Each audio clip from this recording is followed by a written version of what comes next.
શ્રીમદ ભાગવતનું મહાત્મય એની અંદર આપણે પ્રવેશ કર્યો.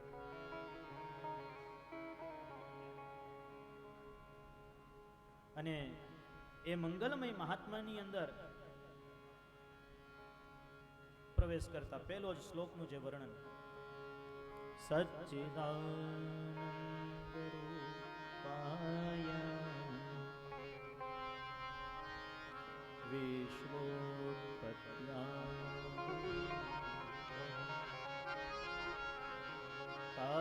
તાપત્રય વિનાશાય શ્રી કૃષ્ણાય વયમ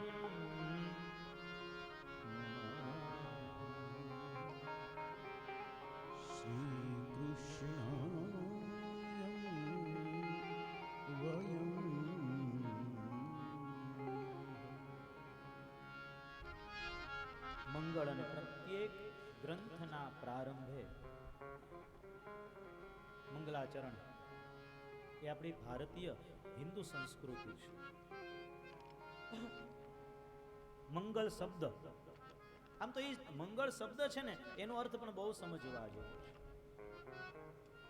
મમ પાપમ ગલતી, મમ પાપમ ગલયતી ઇતિ મંગલમ. મંગળ કોને કહેવાય, મંગળ કોને કહી શકાય? મમ એટલે મારા, પાપમ એટલે પાપ, જેનાથી મારા પાપ ઓગળી જાય, જેનાથી મારા પાપ ગળી જાય, પાપનો નાશ જેનાથી થાય એનું નામ જ મંગલ. મંગલ કરીએ એટલે બધા પાપનો નાશ થાય, વિઘ્નનો નાશ થાય. એટલે ગણપતિને પણ આપણે મંગલ મૂર્તિ કહીએ.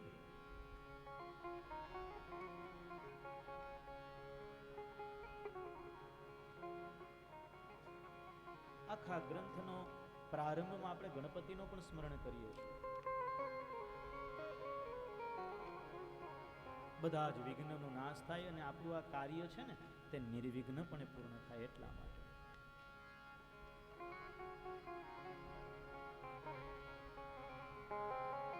ગ્રંથના પ્રારંભમાં જ્યારે આપણે પ્રારંભ કરીએ ને ત્યારે ઓમ અથવા તો અથ, આમ તો શરૂઆત ત્યાંથી જ થાય.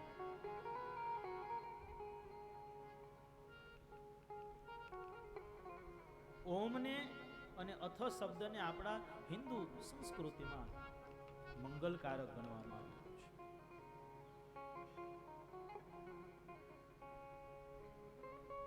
ઓમકારથી જ આ સૃષ્ટિનો પણ પ્રારંભ થયો છે.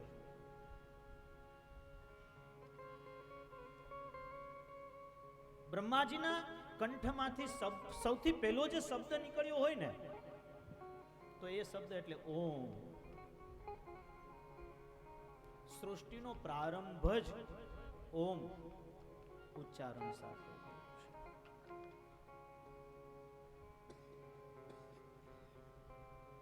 એટલે ભૂદેવો પણ જ્યારે કોઈ મંત્રનો પ્રારંભ કરે ને ત્યારે મોટા ભાગે ઓમ અથવા અથ આ શબ્દ લગાડી અને મંગલાચરણ અથવા તો પોતે પ્રારંભ કરતા હોય છે. એટલે ઓમ છે ને એ મંગલકારક છે. એટલે કહે ને કે ઓમ મંગલમ, ઓમકાર મંગલમ, ઓમ મંગલમ, ઓમકાર મંગલમ, ઓમ મંગલમ, ઓમકાર મંગલમ. મંગલમ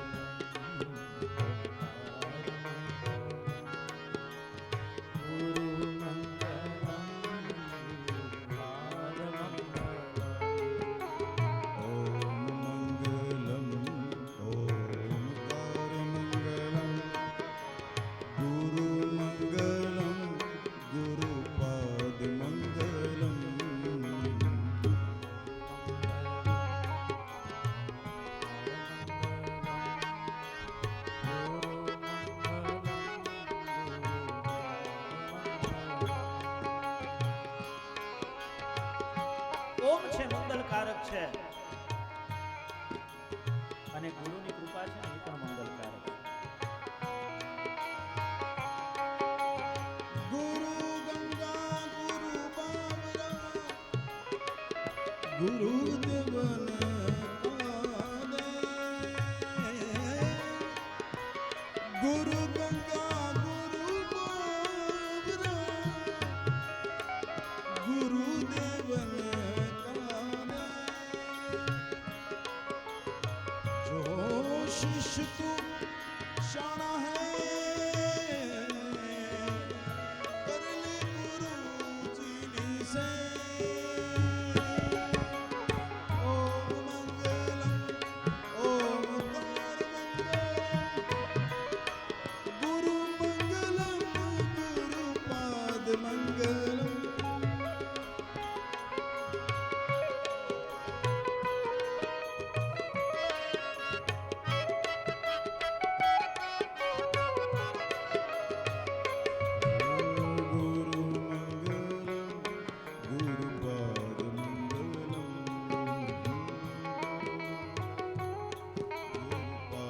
ઓમ મંગલકારી છે ભગવાન, એનું નામ ભગવાન શ્રી કૃષ્ણનું નામ એ પણ મંગલકારી છે.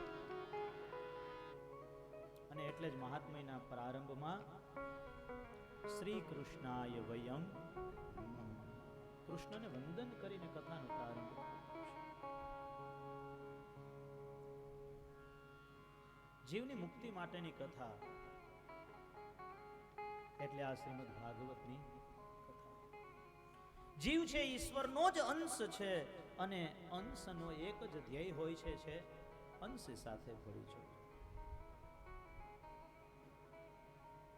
જીવનનું ધ્યેય એક જ છે, પરમાત્મા સુધી પહોંચવા, જેમાંથી ઉત્પત્તિ એમાં જ લઈ. અને જીવને એ એકમાત્ર સાધ્ય, એ સાધ્યની પ્રાપ્તિ માટે, ભગવાનની પરમાત્માને મેળવવા માટે શ્રીમદ ભગવદ ગીતાની અંદર 3 માર્ગ બતાવ્યા. 3 માર્ગ દ્વારા પરમાત્મા સુધી પહોંચી શકાય. ગીતાજીમાં એવું કીધું છે, જ્ઞાન, કર્મ અને ભક્તિ, આ 3 દ્વારા ભગવાન સુધી પહોંચી શકાય, પરમાત્માને પામી શકાય. આ 3 દ્વારા ખૂબ જ્ઞાન મેળવીએ તો પરમાત્મા સુધી પહોંચી શકાય. જ્ઞાન દ્વારા પરમાત્માને ઓળખી શકાય. પરમાત્માનું આપણને જ્ઞાન થાય કે પ્રભુ કેવો છે, તો એ જ્ઞાન દ્વારા ભગવાનને ઓળખી શકાય, ભગવાનને પામી શકાય. બીજો રસ્તો બતાવ્યો ગીતાજીની અંદર, કર્મ. કર્મ દ્વારા પણ ભગવાનને પામી શકાય. નિત્ય સતકર્મ, નિત્ય ભગવાનની સેવા, ભગવાન માટેના જ કાર્ય સતત કરતા રહીએ, સતત ભગવાનના કીધેલા માર્ગની અંદર ચાલ્યા કરીએ, તો ચોક્કસ ભગવાનની પ્રાપ્તિ થાય. કર્મ દ્વારા પોતાની પુરુષાર્થતા. અને ભગવાનને પામવાનો ત્રીજો માર્ગ ગીતાજીની અંદર બતાવ્યો છે, ને એ માર્ગ એટલે ભક્તિ માર્ગ. ભગવાનની ભક્તિ કરી અને ભગવાનને ચોક્કસ પામી શકાય છે. આ ભાગવત શાસ્ત્ર છે ને, એ ભક્તિ માર્ગને બતાવતું શાસ્ત્ર છે. ભક્તિ કરીએ તો ભગવાનની પ્રાપ્તિ, અને ભગવાનને પ્રાપ્ત કરવા છે તો ભક્તિ કરવી જોઈએ. ભાગવત શાસ્ત્ર છે ભક્તિનું શાસ્ત્ર છે, પ્રેમનું શાસ્ત્ર છે. ભક્તિ કરો તો ભગવાનની કરો. ભગવાન અને ભાગવત, આ ત્રણેયનો શબ્દ, એનો અર્થ સમજવા જેવો છે, એનો સંબંધ વિચારવા જેવો છે. વસ્તુને ભગ કીધી છે. ઐશ્વર્ય, વીર્ય, યશ, શ્રી, જ્ઞાન અને વૈરાગ્ય. આ 6 ગુણોને ભગ કહેવામાં આવે છે. અને આ 6 ગુણ જેની અંદર એકી સાથે વિદ્યમાન હોય તેને ભગવાન કહેવાય. અને એ 6 ગુણવાળા ભગવાનની આપણને જે ઓળખાણ કરાવી દે એવું શાસ્ત્ર એટલે આ શ્રીમદ ભાગવત શાસ્ત્ર. ભગવાનની ઓળખાણ કરાવી દે ભક્તિ દ્વારા. જીવે ભગવાનની ભક્તિ કરવા જેવી છે. પણ સમજવા જેવી વાત એ છે કે ભગવાનની ભક્તિ કરવી પણ ઘરમાં રહીને ભગવાનની ભક્તિ કરવાની વાત છે. મારો કનૈયો એમ નથી કહેતો કે તમે ઘર છોડીને ભક્તિ કરો. ભક્તિના 2 દીકરા છે, 2 પુત્ર. અને એ 2 પુત્ર એટલે ભક્તિના જ્ઞાન અને વૈરાગ્ય. ભગવાનની જો ભક્તિ કરીએ ને તો એના ભક્તિના 2 સંતાનોની પ્રાપ્તિ થાય. એક છે જ્ઞાન અને બીજું છે વૈરાગ્ય. વૈરાગ્ય એનો અર્થ એવો નથી કે ઘર છોડીને ભગવાનની ભક્તિ કરવી. વૈરાગ્ય એટલે સરળ ભાષામાં કહીએ ને તો વિરાગ. આ જગતના જે કોઈ પણ વિષયો છે એ વિષયો પ્રત્યે અનુરાગ, એ રાગનો અભાવ, એનું નામ છે વૈરાગ્ય. સંસાર મૂકી દેવો અને બાવા બની જવું એનું નામ જ વૈરાગ્ય એવું જરૂરી નથી.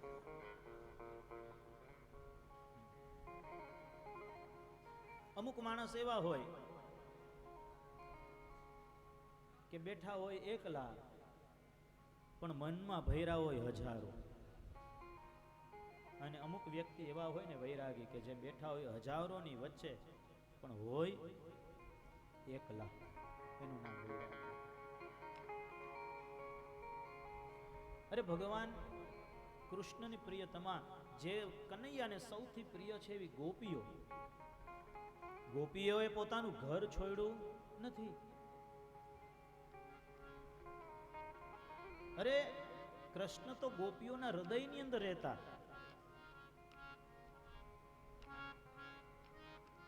ગોપીઓ કનૈયાને બહુ પ્રિય વાલી. ગોપીઓએ કનૈયાને પોતાના હૃદય સિંહાસન ઉપર બિરાજમાન કર્યા હતા. અને એટલે તો ઉદ્ધવજી જેવા જ્ઞાની એ ગોપીઓને પોતાના ગુરુ બનાવ્યા છે. ઉદ્ધવજી કહે છે ને, વંદે નંદ વ્રજ સ્ત્રીનામ પાદરે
ઉદ્ધવજી કહે છે કે વંદે નંદ વ્રજ સ્ત્રીનામ પાદરેણું ભક્ષણમ. ઉદ્ધવજી એમ કહે છે કે હું ગોપીઓની ચરણ રજને વંદન કરું છું. એ ધૂળને વારંવાર, જે માટી ઉપર, જે ધૂળ ઉપર ગોપીઓ ચાલી છે, એ રજને હું વારંવાર વંદન કરું છું. એની રજને હું મારા માથા ઉપર ચડાવું છું. ગોપીઓએ કૃષ્ણ લીલાનું ગાયન કર્યું છે. ગોપીઓએ કૃષ્ણ લીલાનું ગાયન કરી અને ત્રણેય લોકને પવિત્ર કર્યા છે. અને એટલા માટે હું સદા સર્વદા ગોપીઓને વંદન કરતો રહીશ. ગુરુ માન્યા છે ઉદ્ધવજીએ ગોપીઓને, કારણ કે કનૈયો છે ને એ ગોપીના હૃદય સિંહાસનની અંદર બિરાજમાન. ગોપીઓ છે ને સર્વમાં ભગવાનનો છે. અણુએ અણુની અંદર પરમાત્માના કનૈયાના એને દર્શન થાય છે. લતા પતાતા ઝાડ પાન યત્ર તત્ર સર્વત્ર ગોપીઓને બસ કૃષ્ણ જ દેખાય છે.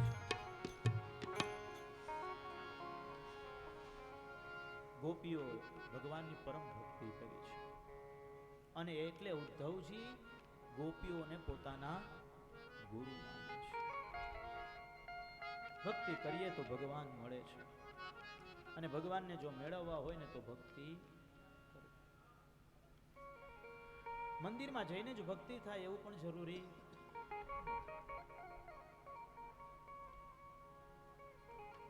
અરે સાચો ભક્ત તો કોઈ પણ સ્થળે, કોઈ પણ સ્થિતિમાં નિત્ય ભગવાનની સેવા કરે, નિત્ય ભગવાનની ભક્તિ કરે છે.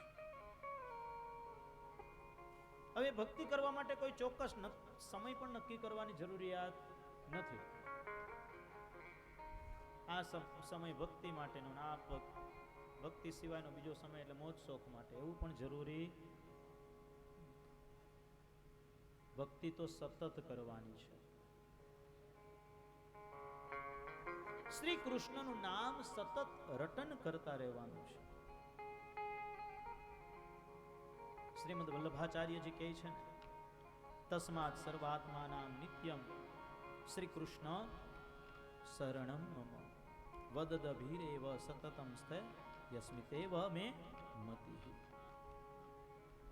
ભગવાન સાથે એક વખત સંબંધ જોડાઈ જાય,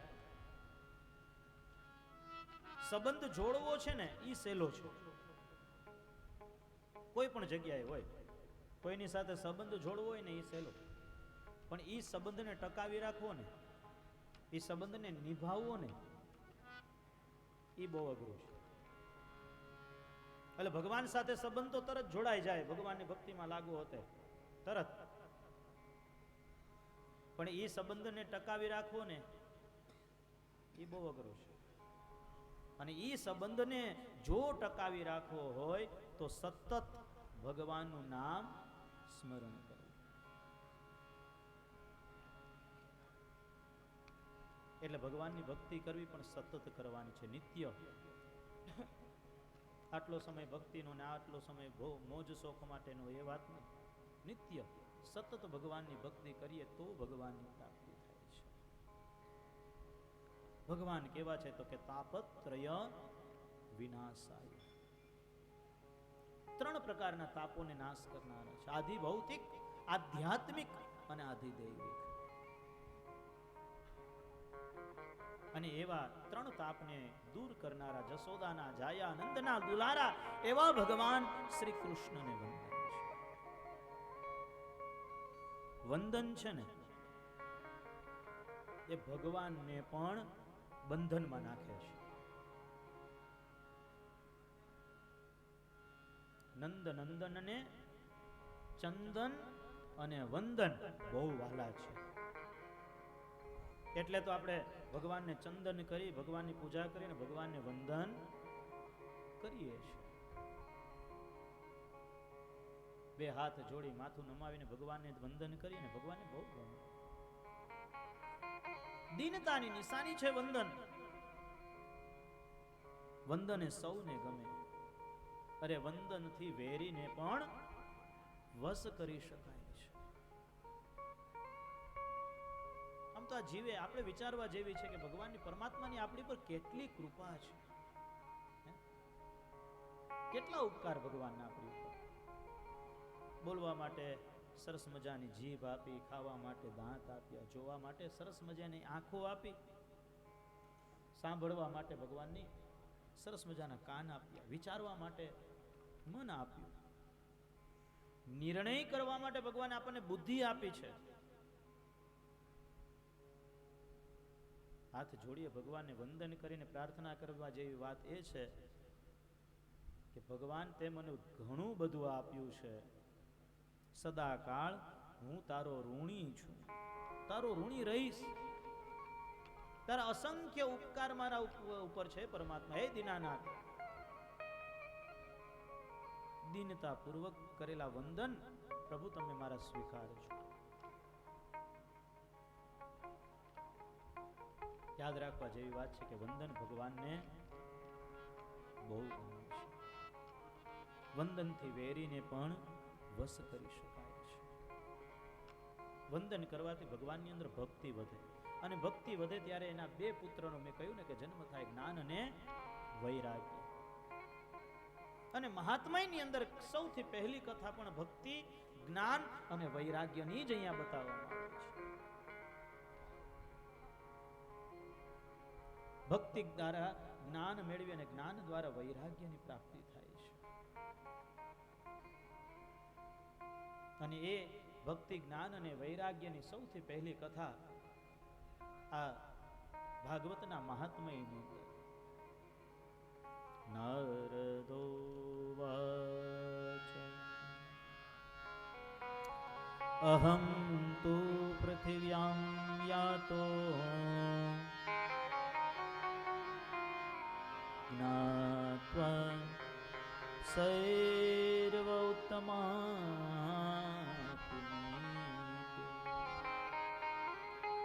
પુષ્કરંચ પ્રયાગંચ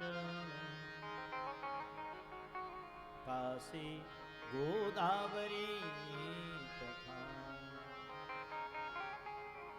હરિક્ષેત્રે કુરુક્ષેત્રે શ્રીરંગ સેતુ બંધનમ એવમાદેશુ તીર્થેષુ બ્રહ્માણ ઇતે સ્તતા. નારદજી કહે છે કે એક વખત અહમ તુ પૃથ્વીયા યાતો, હું પૃથ્વીને વિશે ગયો, અને એ પૃથ્વી ઉપર અનેક પ્રકારના તીર્થ રહેલા છે. હું તીર્થાટન કરવાને માટે ગયો. પુષ્કર, પ્રયાગ, કાશી, ગોદાવરીની અંદર મેં સ્નાન કર્યું. હરિક્ષેત્ર એટલે કે હરિદ્વાર, કુરુક્ષેત્રની અંદર, હરિક્ષેત્રની અંદર ભગવાન રામેશ્વરના મેં દર્શન કર્યા. અનેક તીર્થોની અંદર ફરતો ફરતો નારદજી એમ કહે છે કે હું વૃંદાવનની અંદર જઈ ચડ્યો. ફરતો ફરતો જ્યારે હું વૃંદાવનની અંદર ગયો ને ત્યાં મેં કૌતુક જોયું.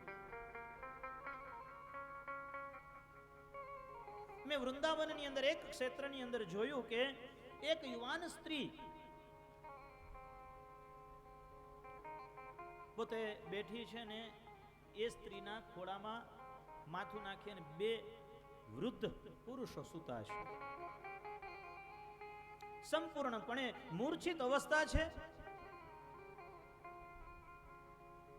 બસ આ સ્ત્રીને હું જોતો હતો. અનેક ક્ષેત્રની અંદર ફરતા ફરતા હું વૃંદાવનની અંદર આવ્યો અને વૃંદાવનની અંદર મેં આ બધી સ્થિતિ જોઈ. તીર્થાટન કરતા કરતા પણ મેં અનેક વસ્તુ દર્શન કરી, અનેક જગ્યાએ જોયું. નારદજી એમ કહે છે કે મેં પૃથ્વી ઉપર જોયું, તરુણી પ્રભુતાગ્રેહે સ્યાલકો બુદ્ધિદાયિકા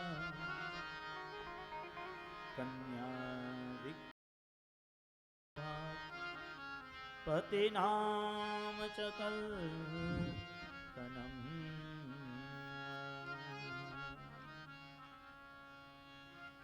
નારદજી એમ કહે છે કે કળિયુગનો પ્રભાવ મેં જોયો પૃથ્વી ઉપર,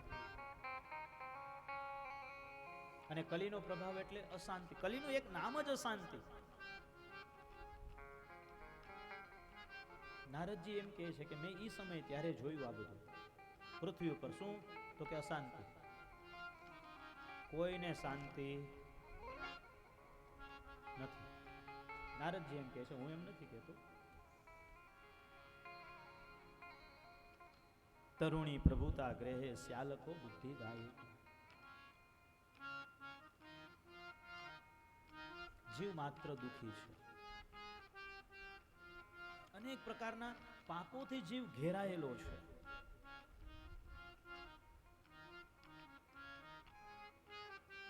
દરેક ઘરમાં અશાંતિ જોઈ નારદજીએ. દરેક ઘરોની અંદર ધીમે ધીમે આધિપત્ય સ્ત્રીઓનું વધવા લાગ્યું છે. શ્યાલકો બુદ્ધિદાયિકા. ઘરની અંદર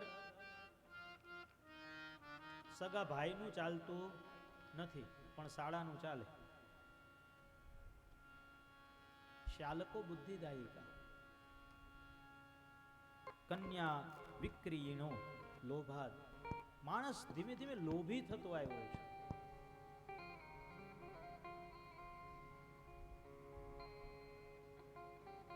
નારદજી એમ કહે છે કે આ બધું જોતો જોતો હું જતો તો કલીનો પ્રભાવ, અને ત્યાં વૃંદાવનમાં આવ્યો, ને વૃંદાવનની અંદર મેં જોયું કે એક સ્ત્રી બે વૃદ્ધ પુરુષોને પોતાના ખોળામાં, એના માથા છે બે વૃદ્ધ પુરુષોના, અને એ સ્ત્રી યુવાન છે, બેઠી છે.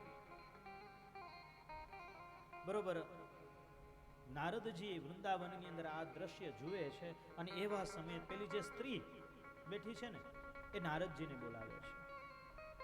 બાલો ભો ભો સાધુ ક્ષણમ તિષ્ઠ મદ ચિંતામપિ નાશય દર્શનમ તવ લોકસ્ય સૈરેવથાદહરમ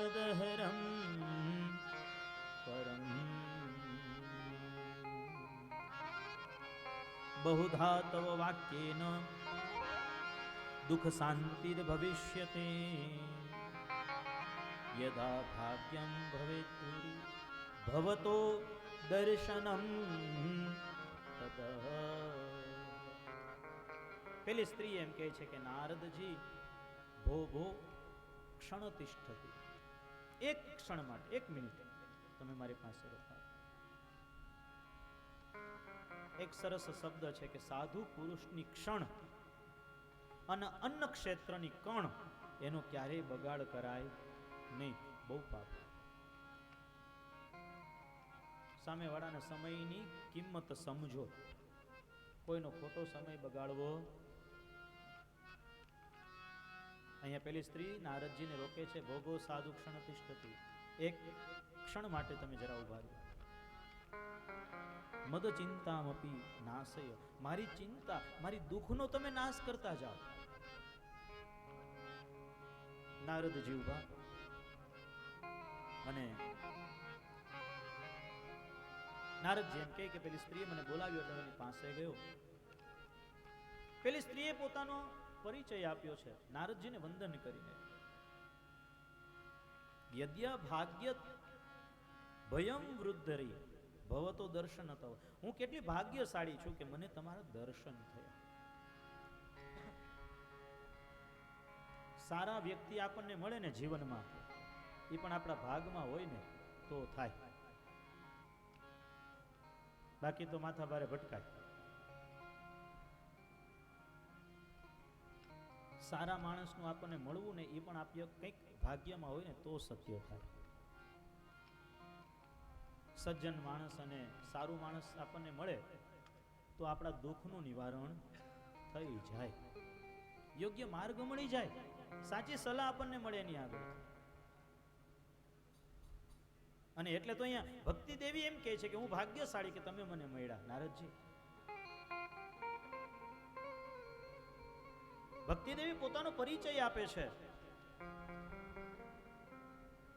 અહમ ભક્તિ રીતિ ખ્યાતા ઇમો મે તનયો મત. મારું નામ ભક્તિ દેવી. મારો જન્મ દ્રવિડ દેશની અંદર થયો છે. જ્ઞાન અને વૈરાગ્ય આ મારા બે દીકરા છે,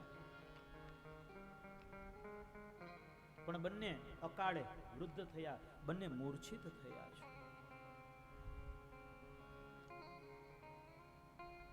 ભક્તિ દેવીના જે શબ્દો છે ખરેખર બહુ સત્ય છે. ભક્તિ દેવી એમ કહે છે કે મારો જન્મ દ્રવિડ દેશની અંદર થયો છે. જગતને ભક્તિની ભેટ આપનારા વૈષ્ણવાચાર્ય, શ્રીમદ રામાનુજાચાર્ય, નિર્બાકાચાર્ય, માધવાચાર્ય, વલ્લભાચાર્ય, આ બધાનો જન્મ છે ને દ્રવિડ દેશની અંદર થયો છે. અને એના દ્વારા જ ભક્તિનો ઉદ્ગમ સ્થાન કહી શકાય, પ્રચાર અને પ્રસાર થયો છે કહી શકાય. ભક્તિ દેવી એમ કહે છે કે કર્ણાટકમાં મને ક્યાંક ક્યાંક પોષણ મળ્યું. કર્ણાટકની અંદર હજી પણ આચાર વિચારની શુદ્ધિ જોવા મળે છે. ત્યાં ભક્તિને પોષણ મળ્યું એમ કહી શકાય. મહારાષ્ટ્રમાં ક્યાંક ક્યાંક ભક્તિને સન્માન મળ્યું. સંત તુકારામ, એકનાથજી મહારાજ, જ્ઞાનેશ્વરજી મહારાજ, આ બધાનું ઉદ્ગમ સ્થાન જન્મ એટલે એના દ્વારા ભક્તિને સન્માન એટલે મહારાષ્ટ્ર. અને પછી ભક્તિ દેવી કહે છે ગુર્જરે જીર્ણતા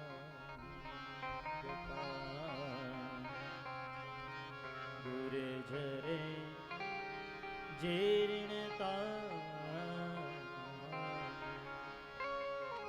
ભક્તિ દેવી એમ કહે છે કે ગુર્જર પ્રદેશની અંદર હું પ્રવેશ થઈ અને હું જીર્ણ થઈ, હું અકાળે વૃદ્ધ બની છું. ઘણા કથાકારો એમ કહે છે આ ગુર્જર શબ્દનો અર્થ ગુજરાત પણ બતાવે છે, પણ પંજાબ ક્ષેત્રની અંદર પણ એક ક્ષેત્ર છે, એક જગ્યા છે જેને ગુર્જર ક્ષેત્ર કહેવામાં આવે છે. ગુજરાતમાં આવીને ભક્તિ નબળી બને એવું તો હું નથી માનતો સાહેબ. ગુજરાતી જેવા ભગત તો બીજા લગભગ નહીં હોય. આપણે ગુજરાતીઓ છે, આપણે તો ભગવાનને બહુ માનીએ છીએ, આપણે તો ભક્તિમાં માનીએ છીએ.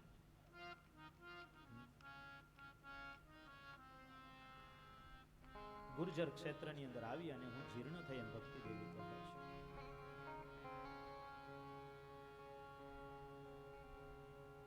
ગુર્જર ક્ષેત્રમાંથી એમ કહે છે કે ભક્તિ દેવી એમ કહે છે કે હું વૃંદાવનની અંદર ગઈ.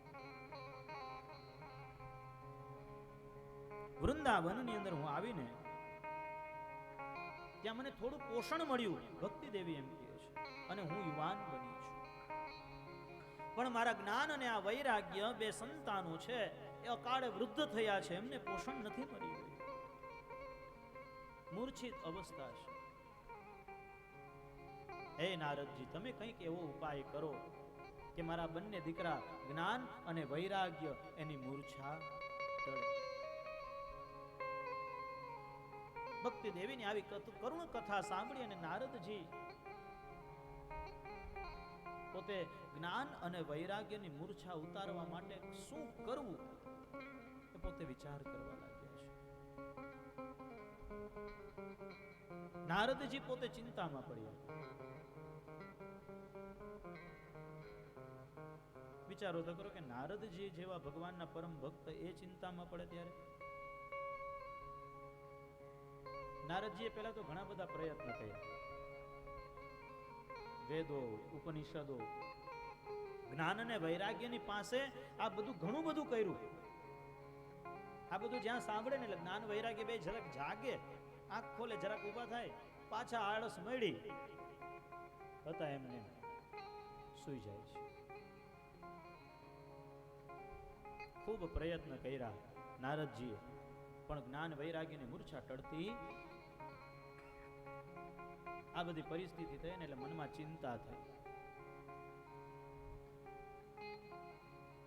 અને નારદજીને જ્યારે ચિંતા થઈ ત્યારે, અને એ સમયે નારદજીની ચિંતા જોઈ અને આકાશવાણી થઈ છે.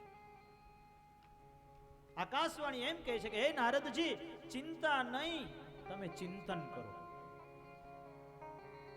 પ્રયત્ન કરો. અરે જ્ઞાન અને વૈરાગ્યને ભક્તિને પોષણ આપવા માટે તમે કોઈક સત્કર્મ કરો. સંતો પાસે જાઓ, સંતો તમને સત્કર્મ બતાવશે.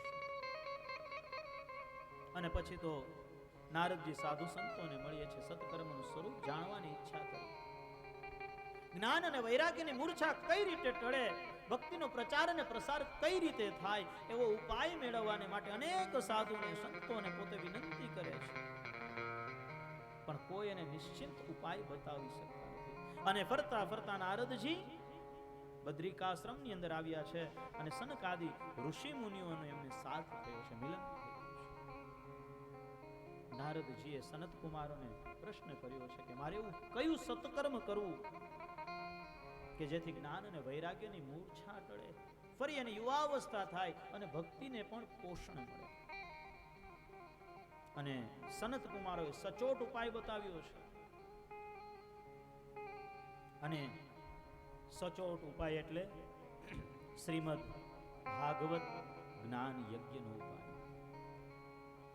સનત કુમારો એમ કહે છે કે હે નારદજી, તમે શ્રીમદ ભાગવતનું પારાયણ કરો, ભાગવત જ્ઞાન યજ્ઞ શરૂ કરો. અરે ભાગવતનું શ્રવણ માત્રથી જ્ઞાન અને વૈરાગ્યની મૂર્છા ટળી જશે, જાગૃત થશે. ભાગવતની અમૃતમય કથા જ્ઞાન વૈરાગ્ય આ સર્વને પુષ્ટ કરનારી બનશે, ભક્તિને પુષ્ટિ આપનારી. સનત કુમારોએ આવું કહ્યું છે અને નારદજીએ ગંગાના કિનારે પોતે શ્રીમદ ભાગવત જ્ઞાન યજ્ઞ એનો પ્રારંભ કર્યો છે. અનેક ઋષિ મુનિઓ આવ્યા છે, અનેક સાધુ સંતો આવ્યા છે, પોતાના શિષ્યોને લઈ અનેક ઋષિ મુનિઓ ત્યાં પધાર્યા છે. ગંગાના કિનારે નારદજી પોતે શ્રોતા બન્યા છે અને સનત કુમારો એના વક્તા બન્યા છે. અનેક ઋષિ મુનિઓનો સાથ લઈ અને શ્રીમદ ભાગવત જ્ઞાન યજ્ઞનો પ્રારંભ થયો છે. શ્રીમદ ભાગવતનો પ્રારંભ થયો, સત્કર્મનો પ્રારંભ થયો ને જ્ઞાન યજ્ઞનો પ્રારંભ થયો ને જોત જોતામાં નારદજીની ભક્તિ દેવીની જે ઈચ્છા હતી ને તે ઈચ્છા સાર્થક થઈ છે. સૌએ એકાગ્ર ચિત્તે ભાગવત કથામૃતનું પાન કર્યું. અને આ ભાગવતથી બીજું મોટું સત્કર્મ કયું હોય? ઈચ્છિત પરિણામ આવ્યું, જ્ઞાન અને વૈરાગ્યની મૂર્છા ટળી છે અને ભક્તિ દેવી પુષ્ટ બની અને નારદજીની ચિંતા કરી છે. સમજવા જેવી છે વાતો. ભાગવત કથાનું શ્રવણ કરવા, સાંભળવાથી જીવનની અંદર પરિવર્તન આવે જ છે. અને આટલી ભાગવતની કથા 8-8 દિવસ શ્રવણ કર્યા પછી પણ જો જીવનમાં પરિવર્તન ન આવે ને તો સમજજો આ કથા નહીં આપણા માટે વ્યથા છે. ઘણા કહે ને કે કથામાં જઈએ થાક બહુ લાગે છે. કથાને ઊંધો શબ્દ ખાલી કરો ને, થાક. સાંભળવામાં રસ ન હોય, ભગવાનમાં ભક્તિ ન હોય તો થાક લાગે. બાકી કનૈયાની વાત સાંભળતા સાંભળતા, ભગવાનની કથા સાંભળતા સાંભળતા ક્યારેય થાક લાગે. રસો વેશ, ભગવાનનું એક સ્વરૂપ રસ સ્વરૂપ છે. ગમે એટલો એ રસપાન કરો ને તૃપ્તિ થતી નથી.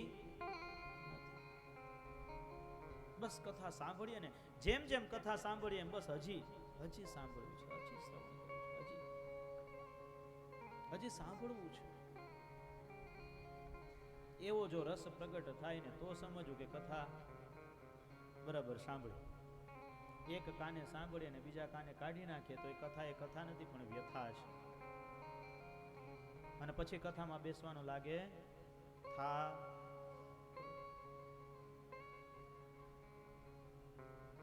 ભાગવત સાંભળવાથી જીવનની અંદર પરિવર્તન ચોક્કસ આવે છે. અને પછી જો પરિવર્તન ન આવે, ભગવાન કૃષ્ણ પ્રત્યે ભક્તિ ન જાગે ને તો ઓલા કહેવત છે ને, ભેંસ આગળ ભાગવત, એના જેવી વાત થાય.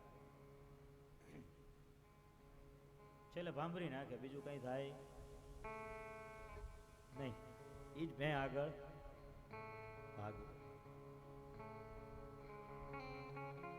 જીવનમાં પરિવર્તન ચોક્કસ આવે. ભાગવતનું કથાનું શ્રવણ કરી ભક્તિનો રંગ લાગે જ છે. ભક્તિનો રંગ રંગાયા સિવાય કથા સાંભળને જે ભક્તિનો રંગ જ ન લાગે તો એના માટે જ મેં આગળ ભાગવત કીધું છે.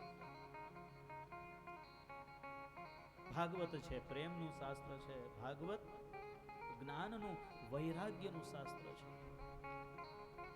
ભાગવતનું શ્રવણ કરીએ એટલે જ્ઞાન અને વૈરાગ્ય ચોક્કસ જાગે છે. જ્ઞાન વૈરાગ્યની મૂર્છા ટળે જ છે. અને એટલે કીધું ને કે ભાગવત સાંભળજો ભાવથી રે, ભાગવત સાંભળજો ભાગવત સાંભળજો ભાવથી, ભાગવત સાંભળજો ભાવથી રે. તો એનો મહિમા છે મારવાના, મોટો એનો મહિમા છે મારવાના. એ મોટો એનો મહિમા છે મારવાના. મોટો એનો મહિમા છે મારવાના. એ ભાગવત સાંભળજો ભાવથી રે, ભાગવત સાંભળજો ભાવથી રે. ભાવથી સાંભળવું ભાગવત તો ભક્તિ, જ્ઞાન અને વૈરાગ્ય ચોક્કસ જાગે ને જાગે છે. અને ઈ ભાગવતનું મહાત્મય, એ ભાગવતનો જે ભાવથી જે સાંભળવાનું છે. આમ તો આખું ભજન બહુ સરસ છે, પણ સમય એમ કહે છે કે આજે ને કાલે ગાવું છે. એટલે ભાવથી એ ભાગવતની કથા આપણે સવારે બરાબર 9 વાગે ફરી પાછી શ્રવણ કરશું. અત્યારે સમય સાવધાન કરે છે. ભક્તિ, જ્ઞાન અને વૈરાગ્યની આ કથા સાથે, મહાત્મયની અંદર પ્રવેશ સાથે અત્યારની કથાને આપણે અહીંયા વિરામ આપીએ. 2 મિનિટ ભગવાનનું નામ સ્મરણ કરશું અને ત્યાં સુધીમાં બધા યજમાન પરિવાર અહીંયા સ્ટેજ ઉપર આવી જાય. ભગવાનને આપણે થાળ આરતી પહેલા સત્રની અર્પણ કરશું. 2 મિનિટ ભગવાનનું નામ સ્મરણ. હરે રામ રામ રામ સીતા રામ રામ રામ.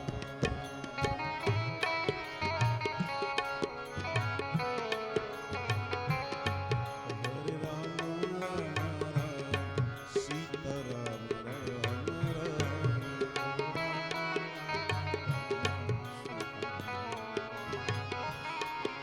હરે રામ રામ રામ સીતા રામ રામ રામ. યજમાન પરિવાર પૂજા માટે ઉપર આવી જાઓ બધા. યજમાન પરિવાર બધા આવી જાય.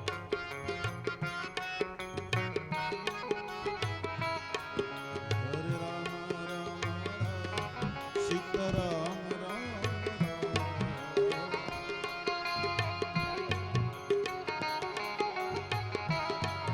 હરે રામ રામ સીતા રામ રામ.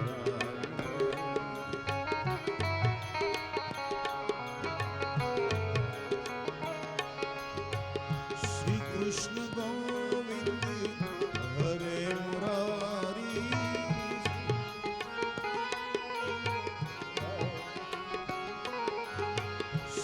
કૃષ્ણ ગોવિંદ હરે મુરારી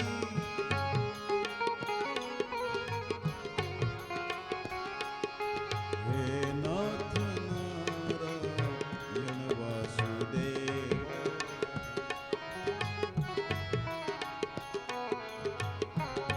હરે રામ રામ રામ સીતારામ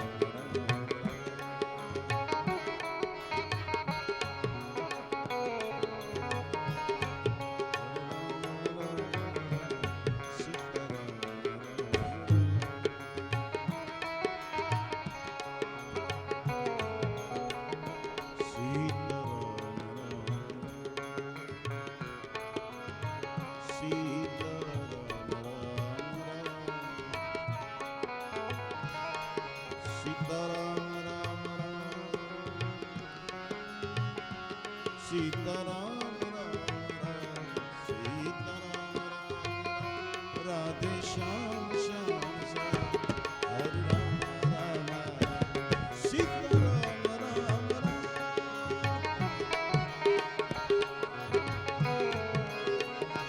એ હરે રામ રામ રામ સીતારામ રામ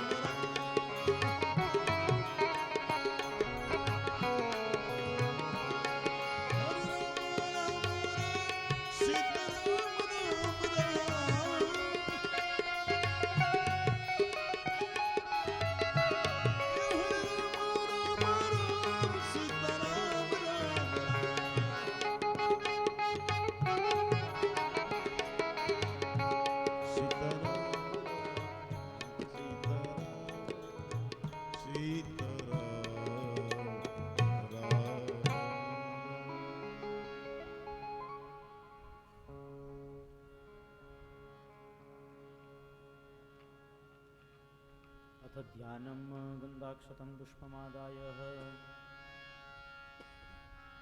ॐ कृष्णं नारायणं वन्दे कृष्णं वन्दे प्रभास्वतं कृष्णद्वैपायनो वन्दे कृष्णं वन्दे कृष्णं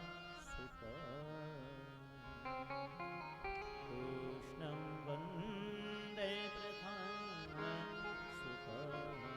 पुराण पुरुषोत्तम वांगमय मूर्ति राधा माधव कृष्णचंद्र भागवत देवताभ्यो ध्यायामि सकल पूजार्थे गंधाक्षत पुष्पैः सर्करोपहार निवेद्यम् उद्घाटयितम्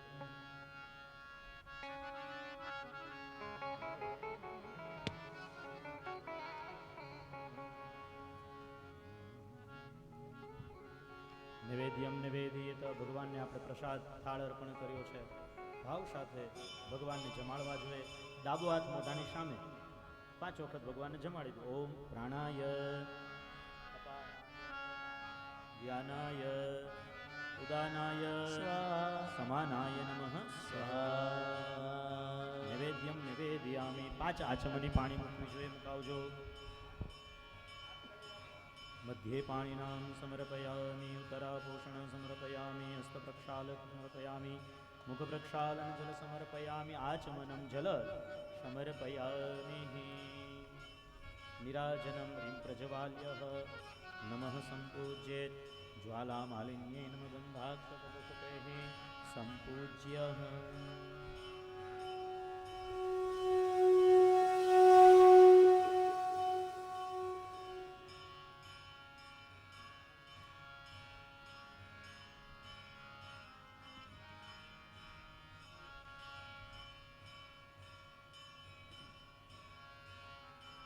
ह्रीं प्रज्वाल्य नमः सम्पूज्य. ज्वालामालिन्ये गन्धाक्षतपुष्पैः सम्पूज्य. भागवतजीની આરતી ઉતારી જવાની. નિરાજનમ. ઓમ જય મંગલકારી પ્રભુ જય મંગલકારી મંગલ સૌનું કરજો મંગલ સૌનું કરજો. ભવતું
भगवान विष्णु मंगलम गरुड़ध्वज मंगलम पुंडरीकाक्षो मंगलाय हरि सर्व मंगल मांगल्ये शिवे सर्वार्थ साधिके शरण्ये त्र्यंबके गौरी नारायणी नमोस्तुते नारायणी नमोस्तुते नारायणी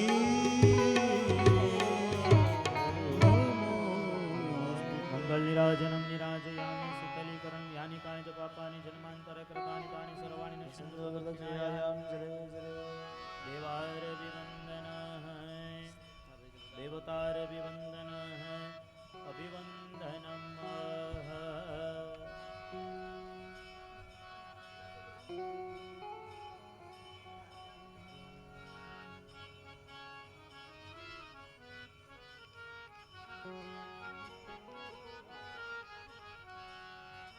સકુશળે સ્વાત્મા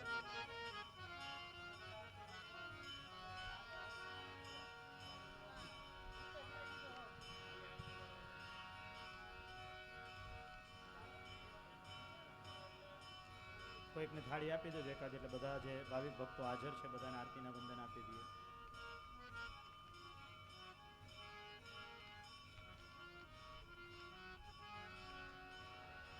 अच्युतं केशवं कृष्ण दामोदरं राम नारायणं जानकी वल्लभम्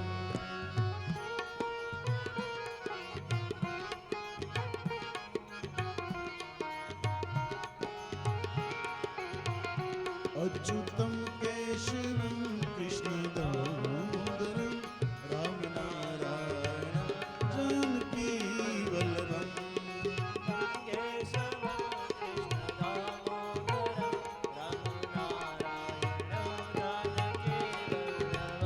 कौन कहते हैं भगवान आते नहीं कौन कहते हैं भगवान आते नहीं कौन कहते हैं भगवान आते नहीं कौन कहते हैं भगवान आते नहीं तुम मीरा के जैसे बुलाते नहीं मीरा के जैसे बुलाते नहीं अच्युतम केशवम कृष्ण दामोदरम अच्युतम केशवम कृष्ण दामोदरम राम नारायणं जानकी वल्लभम राम नारायणं जानकी वल्लभम कौन कहते हैं भगवान खाते नहीं कौन कहते हैं भगवान खाते नहीं कौन कहते हैं भगवान खाते नहीं पैर शबरी के जैसे खिलाते नहीं पैर शबरी के जैसे खिलाते नहीं वो तारी बोलो मुझे वाला मारी खबर तूने आ तो तारा मारा बेनी વાત છે કોઈ ત્રીજું ન જાણી લે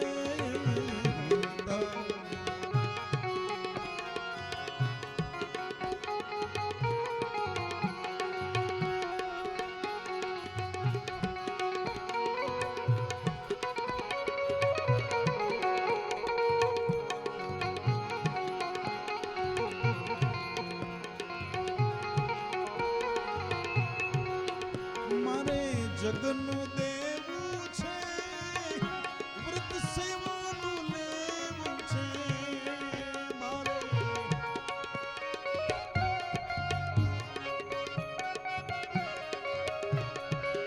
એ તારા શરણે આવ્યો છું મને તારો સહારો દે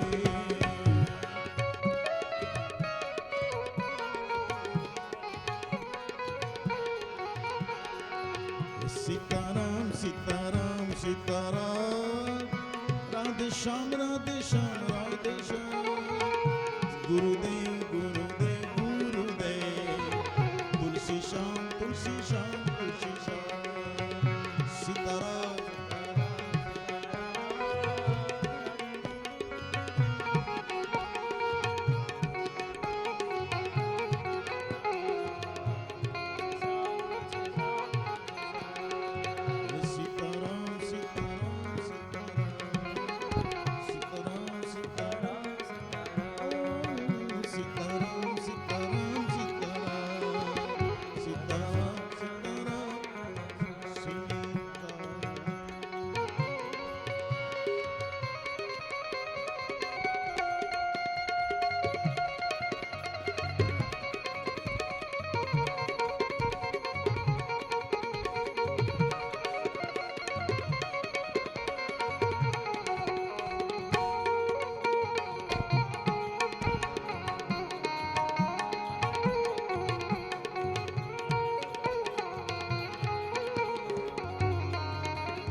વિષ્ણવે વિષ્ણવે પ્રભુ વિષ્ણવે જય જય શ્રી રાધે